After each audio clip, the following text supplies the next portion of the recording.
أردتم أن تكونوا شامة بين الورى فاقتفوا آثار جيل للمعالي سطرا، جيل زيد وأسيد ومعاذ والبراء. Assalamu alaikum wa rahmatullahi wa barakatuh, and welcome back to another discussion video. Today I want to revisit my review for Ayesha At Last, because the thing with that review was I wrote it out, and then I debated between recording it or posting it as just the written version. Ultimately, obviously, I decided on the written version because it got too long, but I realized I still left some things out that I wanted to say, so I just want to go back over that. I also realize now that I actually left off the blurb for my review, so I'm just going to quickly read over that just so I can have it included. So, the blurb is as follows. It's Pride and Prejudice with a modern twist, and then it says, Ayesha Shamsi has a lot going on. Her dreams of being a poet have been set aside for a teaching job so she can pay off her debts to her wealthy uncle. She lives with her boisterous Muslim family, and it is always being reminded that her flighty younger cousin Hafsa is close to rejecting her 100th marriage proposal. Though Ayesha is lonely, she doesn't want an arranged marriage. Then she meets Khalid, who is just as smart and handsome as he is conservative and judgmental.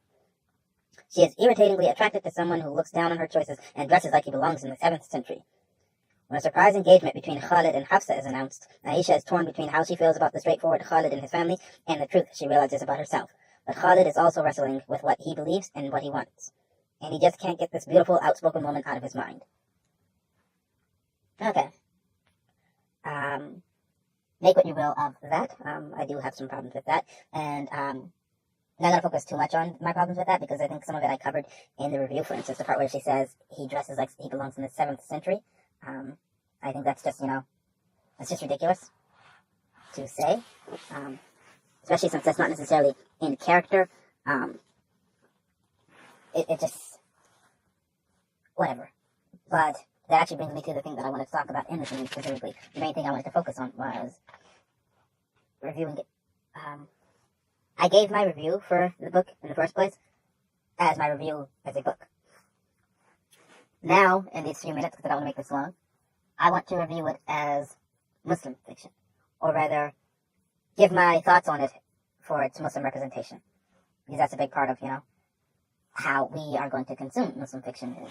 That part determines whether a lot of us want to pick it up or not. So, I'm going to be fairly blunt and honest.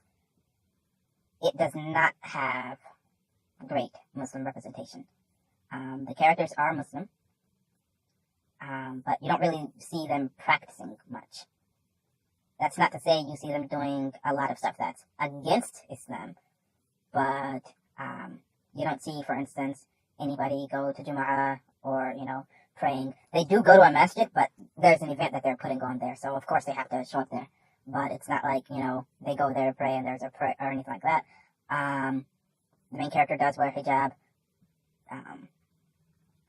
but, there are some things that are problematic, and they're not pointed out as problematic also. For instance, the cousin, Hafsa, there's a part where it's mentioned, she hadn't threaded her eyebrows in a few months. Or she said weeks, and then it was like, the narrator says it was actually months or something.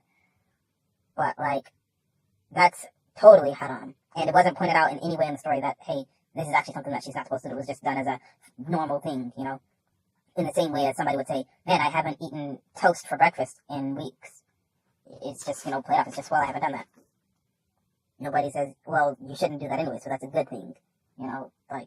That's a very serious matter. It's not just disliked or even just haram. That's, sisters doing that are, bringing a curse on themselves. So that's not anything to be played around with or made small. I already talked in my other review about Ayesha's presence at the quote-unquote lounge where everybody's drinking all the time. And so that's obviously not a good thing either. I also talked about the judgment on Khalid. That's not a good thing.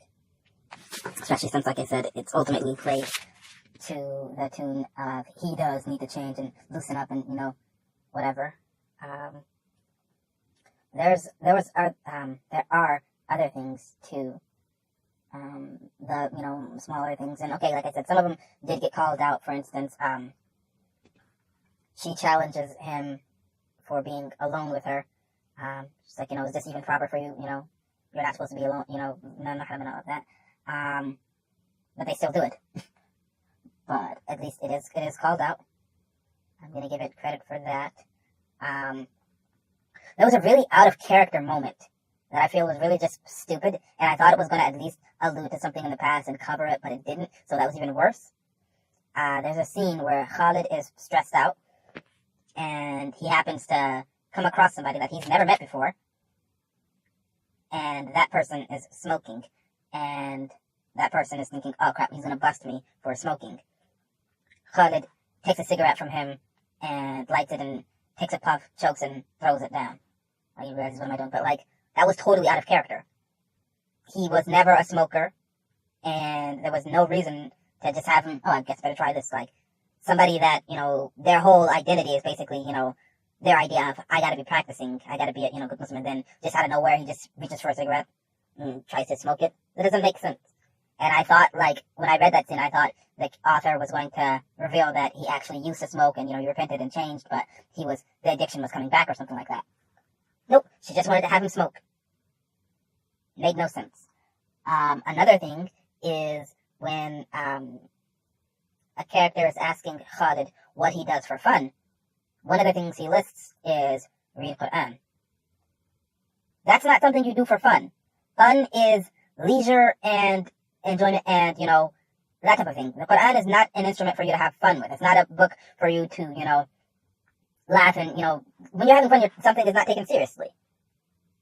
That's, half of what fun is. Something that's not taken too seriously. So you can't say you read the Quran for fun. I'm going to go have fun. How? I'm going to pick up this Quran. That's not how that works. When you're reading Quran, you should be reflecting and learning. But the author, I guess, wanted to paint this stereotype that anybody that's, even slightly religious is just, this backwards, naive, crazy mindset where, it just didn't, I'm surprised she didn't make him say, I pray for fun. So, there is some stupidity like that in there. It's just not the best Muslim representation. And that's why, and part of the stuff in the plot that I don't want to spoil. Plus, I don't want to say it. But there's stuff in the book that made me say this would barely, maybe count as Muslim fiction. Maybe. But nowhere near Islamic fiction. Without a doubt, the book is not Islamic in the least. And if you remember my first post about Muslim fiction versus Islamic fiction, you'll remember some of the qualifications that I gave to count something as Muslim fiction. And so, just bearing that in mind, should understand why I'm saying this barely. When I say barely, I mean by a hair. This is barely making it into the category of Muslim fiction. Because there's not really much representation as far as them,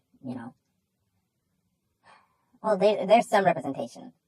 And they are, their Muslim identities are known. That's why I count it as Muslim fiction, because it's written by a Muslim author. The characters, the main cast are all Muslim, to whatever degree that they practice or whatever. They all identify as Muslim. Well, except for Clara, but, she's atheist. But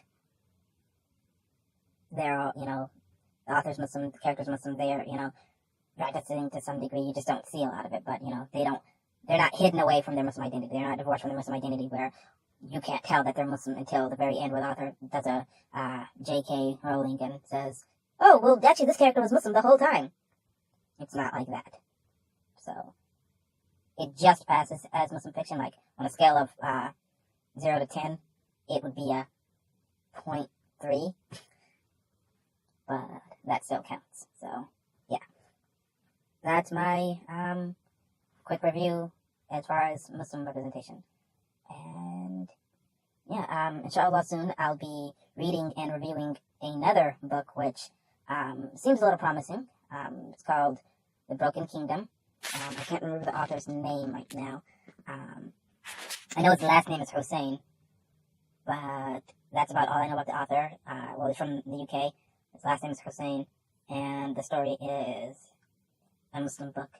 I'll be reviewing that soon, inshallah, so look forward to that. And with that said, I'm going to go ahead and end this video. It got longer than I expected it to, but I guess that's what happens when you go unscripted. Alright, thank you all for listening. Be sure to leave your thoughts in the comments down below, and I'll see you next time, inshallah. Assalamu alaikum wa rahmatullahi wa barakatuh. أردتم أن تكونوا شامة بين الورى فاقتفوا آثار جيل للمعالي سطرا جيل زيد وأسيد ومعاذ والبراء